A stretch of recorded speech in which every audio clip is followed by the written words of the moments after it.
39화 오프닝 멘트. 제2회 자랑스러운 한국인 시나리오 공모전 본선 진출작. 전갈자리를 123화 대하 서사로 완성한 미녀 스파이전. 39화 시작하겠습니다. 38화 요약. 준태와 대범, 강화도 아지트 급습. 포르투기즈 워터독 추적으로 상욱 발견. 독침 맞고도 기적적으로 생존. 계집 밑에서 의문의 검은 비닐 발견. 조심. 당기면 폭발할 수도 있어. 39화 예고. 계집 밑 드보크 발굴 작전. 폭발물 탐지. 긴장감 최고조. 준태 팀장의 충격적 변화. 내가 직접 죽인다. 하이에나의 정체. 끓는 솥단지 탈출. 흑사의 과거. SLBM 유출 시도. 그리고 국정원 내부 스파이 의혹. 39화 시작하겠습니다. 하이에나 끓는 솥단지에서 탈출한 놈. 준태 시선이 핏불 계집 밑에 검은 비닐로 향했다. 계집 밑 땅속에 웬 비닐? 이게 뭐지? 음식물 쓰레기는 아닐 거고. 의아스러운 눈빛으로 살며시 당겨보았다. 조심해. 과거의 드보크를 파다 폭발 사고가 나는 바람에 손을 크게 다치고 복합골절이 되어 큰 부상을 입은 케이스가 있었어. 그렇습니까? 그랬지. 이번에 암살로 돌아가신 분 중에 있지. 누구 말씀이죠? 이런 답답한 친구가 있나? 지금 수사 대상에 포함되어 있는 분이잖아. 유진바이오 김범준 이사 말이야. 김범준 이사의 액세서리 같은 손목이 드보크 발굴 과정에서 다치신 겁니까? 그래. 그러니까 내가 단단히 주의를 주는 거야. 아차. 큰일 날 뻔했네. 용떼가 나서서 살펴봐. 그래도 자네가 대테러 했던 친구 아닌가? 예. 제가 스크린해 보겠습니다. 용대는 수사 차량에서 지뢰 탐지 장비를 가져와서 살펴보았다. 반응이 있는 걸 보니 내부에 금속 물체가 묻혀 있는 걸로 추정됩니다. 금속 물체라고? 자, 물러나십시오. 드물게 수류탄이나 지뢰 같은 것으로 연결해 놓을 수도 있습니다. 어허, 방호복 입고 천천히 한 땀 한 땀 잘 살펴봐. 종호야, 차에서 방호복 가져오고 휴대용 이온 스캐너 가져와. 예, 알겠습니다.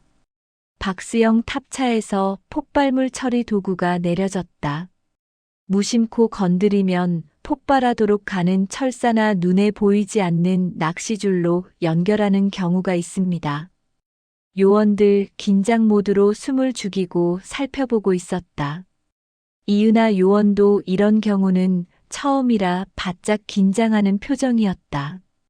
과연 배신자 상욱이 드보크를 이렇게 개념 없이 이런 곳에 만들었을까? 향후 수사단의 수사 방향이 어떻게 흘러갈까? 뭔가 파악을 했을 텐데. 판무파탈 이은하의 얼굴에도 근심이 어리는 기색이 보였고 불길한 예감을 떨치려 머리를 가볍게 흔드는 모습이 보였다.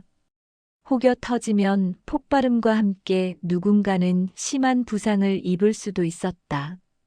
용떼가 휴대용 이온 스캐너로 드보크 의심 토양을 스크린했다. 특정 폭약 성분이 감지되면 알람이 울리는데 다행히 아무 반응이 없었다. 그래도 긴장의 끈을 놓치지 않아서 인지 용떼의 이마엔 땀이 맺혀 있었다. 안전 헬멧을 올리면서 이마에 송골송골 맺힌 땀을 훔쳤다. 후유, 다행히 부비 트랩은 없는 걸로 확인되었습니다. 그럼 어서 꺼내봐. 예. 조금만 기다리십시오. 부드럽게 다시 한번 흙을 파고 들어가자 넓적하고 평평한 돌판이 보였다. 돌판자를 걷어내자 땅속으로 깊이 판 곳에 서서히 드보크 드러났다. 드보크네. 드보크. 드보크네요. 우리가 간혹 산에 올라 새꼬챙이를 들고 찾던 그 드보크가 여기 있네요. 그리고 집안에 만든 드보크는 처음입니다. 이거 상식적으로 생각하다 뒤통수 맞는데요. 이렇게 기존의 틀을 완전히 깨는 평범하기 그지없는 이런 곳에 있다니. 준태와 대범은 뜻밖의 수학에 놀란 표정이었다. 그리고 시간이 가자 서서히 활짝 펴지는 인상. 드보크. 난파된 간첩들의 볼펜형 독침, 독총, 권총, 탄환, 달러화, 송수신기, 암호문건 위장, 신분증 등을 몇 번씩 봉인하여 비가 와도 끄덕없게 방습 처리를 하여 묻어두는 곳인데 무인 포스트나 무인함이라고 불린다. 돌아오는 수사 차량에서 대범이 먼저 말을 꺼냈다. 상욱이 이 새끼 결국 이용만 당하다 죽을 뻔했네. 진짜 다행이다. 자칫하면 향냄새 맡고 완전히 저 세상 갈 뻔했습니다. 근데 어떻게 독침 맞고 왜 안 죽었지? 그거 참 신기하네. 혹시 약품이 변질되었는 거 아냐? 약품 변질? 살다 독침 성분이 변질되었다는 얘기는 처음 듣는다. 푸아하. 하하. 이런 황당한 경우에도 웃음이 나온다. 허허. 아니면 몸싸움을 하다 제대로 급소를 찌르지 못하고 다른 곳에 많이 흘렀던지. 그럴 수는 있지. 육탄전을 심하게 했더라면. 놈들은 점조직이라서 조직 보호를 위해서 절대 상욱이를 살려두지 않을 거야. 당연하죠. 변절자는 죽음으로 처단하지.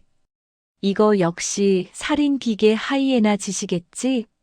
나도 하이에나 짓이라 생각해. 그놈은 상부에서 시키면 움직이는 죽음의 손이니까. 이런 개새끼, 이건 사람이 아니야. 이 새낀 죽여야 돼. 내가 죽인다고. 내가 직접 죽일 거야. 대범은 조용하던 준태가 성격이 포악하게 변해가는데 놀랐다. 야, 그래도 잡아넣어 법의 심판을 받게 해야지. 다 필요 없어. 이 새낀 사람 새끼가 아니야. 이 새낀 살인마라고. 살인마니까 잡아서 법에서 사형을 받게 해야지. 강 선배, 그럼 우리가 잡았다 치자. 잡아넣어? 응, 그런데 왜? 97년도 이후 사형 선고를 받아도 사형 집행을 한 적이 한 번도 없잖아. 선진국이니까. 인권 신장을 잘해야 선진국 축에 끼지. 이 새끼가 감방에서 어깨에 힘주고 범털로 지랄하는 거 생각해봐. 그건 아니지. 내가 그 꼴은 못 본다고. 못 본다고. 평소 인권이니 법 절차 운운하던 준태 팀장이 변했다. 친구 동생 상욱의 초죽음 상태를 보면서 아주 많이 변해버렸다. 인간은 본성은 변하지 않는다고 했다. 다만 사회성이 변할 뿐이라는데 이런 계기로 단단하고 강인해지는 인간성 변화의 첫 단추를 끼는 모양이다. 변화가 많네. 교본에 나오는 드보크의 개념 정립부터 다시 해야겠어. 그러게요. 기존의 개념을 완전히 깼어. 그러게요. 완전히 허를 찔렸다니까. 교과서에서 배운 대로 난 맨날 등산로에 있는 독립수만 찾았지. 나무 하나만 달랑 있어도 마음이 철렁했어. 나도. 게다가 나무에다 헝겊 쪼가리나 백묵 흔적이라도 발견하면 무슨 암호 같더라고. 드보크도 완전히 생활 밀착형이네요. 생존형? 생활 밀착형? 그래. 그거 말 되네. 한적한 산 중턱에 있는 게 아니라 자기 집 앞마당에 있을 거란 생각을 하기 어렵잖아. 그러니까 대가리가 좋아. 새끼들. 준태는 허를 찔렸다고 언급하였다. 국정원 기록물 보관실에서는 마이크로필름이 쉴 새 없이 돌아가고 있다. 간간히 리딩기가 내용을 찾으면 스톱하곤 하였다. 자료 내용이 실시간 스크린에 뜨고 여자 요원들이 카피를 뜬다. 국정원 소회의실에서는 뜯겨진 우편물, 확대된 마이크로필름 내용, 강화도 상욱의 아지트에서 찾아낸 미화 3만 달러, 소음기, 권총, 독침, 코팅된 암호문 등 보인다. 드보크 현장 찍은 사진들, 스크린을 주시하는 조국장, 대범, 준태, 그리고 기타 수사요원들. 대범이 길림성 관련 정보를 보고한다. 호출부 길림성. 본명 장상만은 지난 2년간 잠수를 탄 놈입니다. 이건 길림성을 추적한 파일 처리입니다. 그리고 이것은 길림성에게 그동안 전파되었던 지령문입니다. 잡는 거야? 안 잡는 거야? 아님 잡을 생각이 없는 거야? 죄송합니다. 부산 지역에서 장상만이란 이름이 굉장히 많습니다. 계속 하나하나 탐문을 하고 있습니다. 한시가 급한데 그렇게 압축하는 게 힘드냐? 쉽지가 않습니다. 가능한 생포를 하고 여의치 않으면 사살해도 좋아. 그리고 여기 있는 공통부호가 SF1689만 3012입니다. 조 국장 잔혹한 시신 사진을 보며 묻는다. 이건 누구 솜씨야? 하이에나라고 굉장히 위험한 인물입니다. 하이에나? 예. 북한 노동당 작전부 128 연락소 출신으로 마약에 손을 대다 처형 직전에 탈출한 인물입니다. 처형 직전에 용케 탈출했다? 예. 그렇습니다. 북측 휴민트를 통해 얻은 정보인가? 예. 그렇습니다. 처형 직전에 탈출했다면 완전히 저승까지 갔다가 나온 놈이군. 예. 특수훈련을 받아 굉장히 위험한 놈입니다. 쉽게 잡히지 않을 거야? 예. 더욱 포위망을 좁히도록 하겠습니다. 펄펄 끓는 솥단지에서 도망친 개새끼는 겁대 가리가 없지. 왠지 알아? 그건 짐작은 됩니다만. 왜냐고? 왜냐하면 지옥을 경험했으니까. 그렇죠. 지옥을 경험했죠. 그러니까 더 이상 세상에 무서운 게 뭐가 있겠어? 대범이 이해가 된다는 듯 고개를 끄덕였다. 잡기도 쉽지 않을 거야. 하이에나 추적은 어떻게 돼가? 조 국장 걱정스런 표정으로 물어보았다. 충주호 도주 이후 수사 범위를 반경 3km 범위로 압축해서 추적하고 있습니다. 통신 추적을 통해 끝까지 따라붙어. 예. 현재 충남 홍성 쪽으로 동선을 옮기는 중으로 추정하고 있습니다. 굉장히 위험한 인물이니까 요원들 다치지 않게 절대 긴장을 풀어선 안 돼. 예. 알겠습니다. 준태 팀장이 수사 파일을 들고 왔다 갔다 하는 게 보였다. 윤 팀장, 뭐 새로 나온 거 있나? 국장님, 혹시 흑사 기억나십니까? 흑사는? 왜? 과거에 우리 국정원에서 해군 무기 체계와 관련해서 악전고투 속에 일망타진했던 간첩 사건 있었지 않습니까? 그래, 있었지. 그런데 그 수사로 인해 문책성 물갈이를 당했던 인물입니다. 그럼 우리 국정원에 대한 악감정이 대단히 안 좋겠군. 안 그래? 그 친구 과거에 또 다른 전력이 있었던 것 같은데. 예. 특히 미국 핵잠수함에 탑재된 핵무기를 비롯한 탑재무기 정보와 한국형 3,000톤급 잠수함에 탑재되는 핵심 장비인 잠수함 발사탄도 미사일 설계 도면을 입수해서 해외로 빼돌리다 발각되어 우리 요원들에게 추적당했던 인물입니다.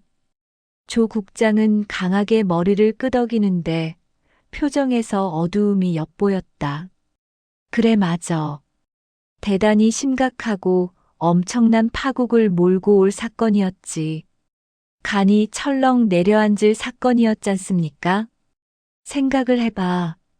잠수함 발사탄도 미사일, 즉 SLBM 기술이 유출되었다고 생각해봐.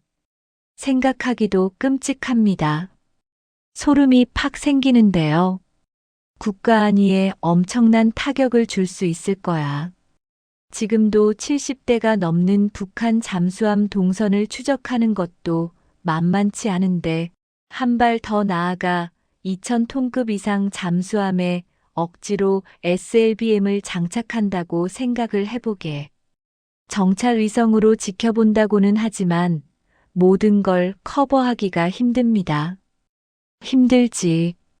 그게 동해 번쩍 서해 번쩍한다? 홍길동도 아니고 잡을 수가 없죠. 현재 우리 군 대응 체계로 이걸 어떻게 막을 건가? 충격 그 자체네. 하나 더 충격적인 사실은 흑사가 총 4차례에 걸쳐 비밀리 국내에 입국했다고 합니다. 그러자 조 국장 눈이 휘둥그레졌다. 이건 뭔 소리야? 겁 없이 입국했다면 누군가 도움을 준 사람이 있을 것 아닌가? 밀항을 할 때도 있었는데 매번 국정원에서 직접 나와 도움을 줬다는 풍문이 접수되었습니다. 누가 그런 소리 하나? 그럼 우리 국정원에 스파이라도 있다는 얘기야? 국장님, 나중 제가 별도 보고 드리겠습니다. 그때 감찰팀장 이범석이 조 국장에게 별도 보고를 하겠다고 했다. 조 국장, 무슨 일인가 하고 감찰팀장 이범석을 쳐다본다. 감찰팀장 이범석, 국장실로 자리를 옮겨준 태, 대범, 국장에게 그간 파악된 관련 내용을 보고한다. 별도 보고를 드리지 않았지만 자체 감찰 조사가 진행 중입니다. 우리 국정원이 길림성 체포를 위해 광화문 공작을 진행할 때 호출부 길림성에게 사연을 보내던 사람이 바로 장은영입니다. 장은영이 길림성에게 띄운 사연 다시 한번 돌려봐. 예. 암호실 자료 띄워봐요. 신의주에 사는 장은영님이 길림성에게 사연을 띄웁니다. 먼저 노래 한 곡부터 듣겠습니다. 지령문 2031호, 2037호 전문 받으십시오. 조수 13조 전문 부르겠습니다. 539-25, 367-75, 432-18, 625-37. 전문 다시 부르겠습니다. 53-925, 36-775, 43-218, 62-537. 다른 증거 자료는 파악된 게 없나? 미행 자료 보고 드리겠습니다. 이건 지령문 관련 자료이고 이건 의정부 모텔에서 미상남자 접촉하는 사진입니다. 저 여자는 누구야? 39화 엔딩 멘트, 39화 하이라이트, 드보크 발굴, 폭발 위험 체크, 이온 스캐너 투입. 다행히 부비 트랩은 없습니다. 계집 밑에서 드보크 발견. 미화 3만 달러, 독침, 권총, 암호문. 집안에 만든 드보크는 처음입니다. 준태의 변화. 평소 인권, 법 절차 강조하던 준태. 내가 직접 죽인다. 이 새낀 살인마야. 친구 동생 상욱의 초죽음 상태. 인간성 변화의 첫 단축. 하이에나 정체. 북한 노동당 작전부 128 연락소 출신. 마약 손대다 처형 직전 탈출. 끓는 솥단지에서 도망친 개새끼. 지옥을 경험했기에 세상에 무서운 게 없다. 현재 충주호에서 충남 홍성으로 도주 중. 흑사의 과거. 미국 핵잠수함 탑재 무기 정보. 한국형 SLBM 설계도면 유출 시도. 간이 철렁 내려앉을 사건. 총 4차례 비밀리 국내 입국. 국정원 내부 누군가 도움. 장은영 등장. 광화문 공작 때 길림성에게 지령문 발송. 의정부 모텔에서 미상 남자 접촉. 저 여자는 누구야? 40화 예고. 장은영의 정체. 국정원 내부 스파이 추적. 하이에나 BS 수사팀 대치. 매주 월요일, 수요일, 금요일 업로드. 시청해주셔서 감사합니다.